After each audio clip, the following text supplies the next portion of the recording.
Hi, I'm the Costa del Sol golfer, and having played golf on the Costa del Sol for the last 3 or 4 years and played over 36 different courses, many of them more than once. For the last 8 months or so, I've been making video reviews of my experiences on these different courses, and I've been sharing them through this channel. So I thought today would be a good time to catch up and look at the summary of their overall scores. So what better way to do that is to put all the data in a spreadsheet, as you can see here. I'll just explain a couple of things first. I'd like to point out these two boxes that are in grey of 3. So Atalaya Old, I originally in the video give it a 3.5 out of 5 for the warm-up facilities here. But actually on reflection, as I've been to other courses and looked at their warm-up facilities, I've changed that view and I've now made it a 3 instead of a 3.5, and it's because the driving range isn't really accessible when you're just turning up at the club. It's a good 5 minutes or so away in a buggy, and very similar to Los Flamingos as well, which is a course at Villa Padierna. The driving range is 2 kilometers away, so I've downgraded that to a 3. So when you have all the data like this, you can judge for yourself what are the criteria that you value the most. So I've used 8 criteria, as you've known from looking at my videos, and I've equally weighted them all. So it's the first 4 or 5 are basic focused on the course, say the quality of the greens, the quality of the fairways, the quality of the bunkers, the other areas and the course design.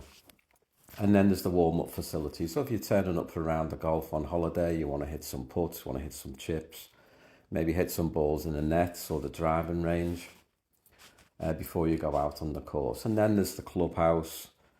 Is there a halfway house? Can you get a drink? Are there facilities around the course? And for me, I like to walk. Golf for me is a sport. I like to walk, get some exercise. But for you, you might not want to. And so you might change what categories you include in your assessment. But once given the data like we have here, we can manipulate that and talk about what are the best places to play golf on the Costa del Sol. No surprise, and Valderrama is the best course I've played here. It's immaculate, very difficult to make any criticism of it at all, other than the cost, which is €500 per player, plus €60 for a buggy, plus another €60 for a 4 caddy.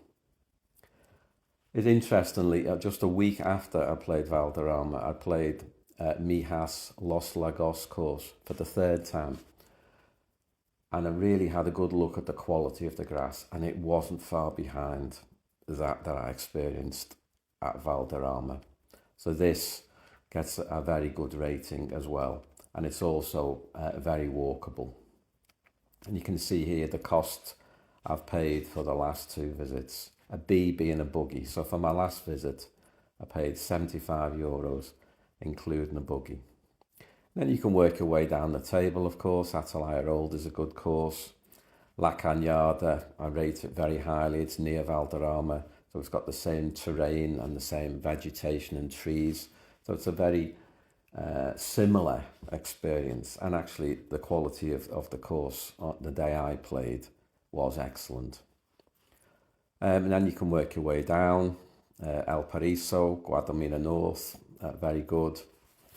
And then there's 2 here, Alfarini course at Villa Padierna and Santana course.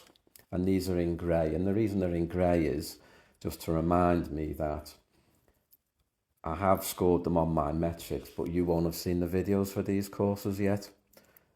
So I played these courses in the last 2 weeks, and the videos are still to be edited together. So that's something that will come out in the near future. And then you can work your way down, Los Flamingos, Almenara, Mijas, Los Olivos course, etc., etc. And the eagle-eyed amongst you will notice that the numbers on the left-hand side are not continuous, because there are other courses in here that I've rated casually and not to my 8 metrics, because I haven't played them since I came up with my 8 metric structure in sort of the Easter of 24. So no doubt I'll return to these courses and play them again, make a video, score them on my metrics.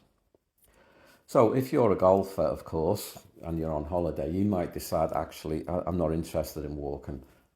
I'm just going to use a buggy every time. And in that case, therefore, you might not be interested in this walkability score that I've given. So what we can do, if we have the data, of course, is we can delete that column. And if we do that, then the overall rating scores change order. And then we can re-rank according to those ratings. And the order on this left-hand side here of the courses therefore changes. You might also not be interested in whether or not it's got a good clubhouse or a halfway house. It might be, actually, I'm just going to turn up, I'm going to pay my money in the pro shop, jump in my buggy, and I want to play golf.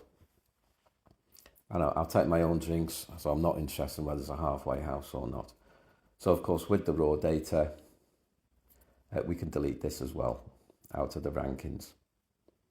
And we can just check that the ratings are up to date.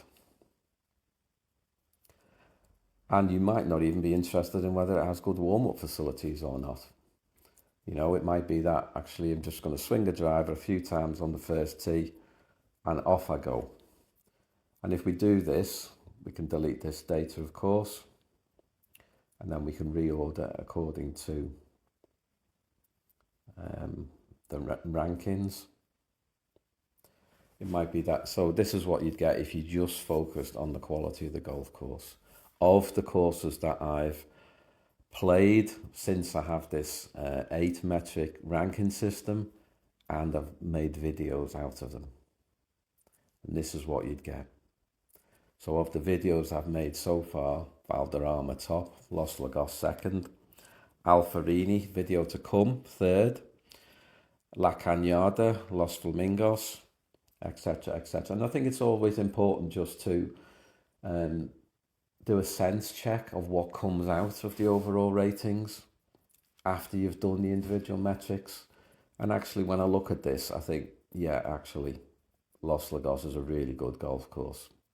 It's really good quality, it's challenging, it's interesting design, you can walk it, you'll enjoy it. Alfarini is a different experience completely. It's quite hilly, you climb up a valley, but it's spectacular. And it was in really good condition when I played it.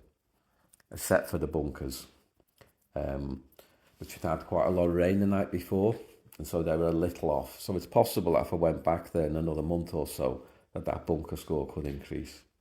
I've talked about La Cañada already, Los Flamingos, etc., etc. There are a couple down here where there won't be videos in the near future. So, for example, Azata.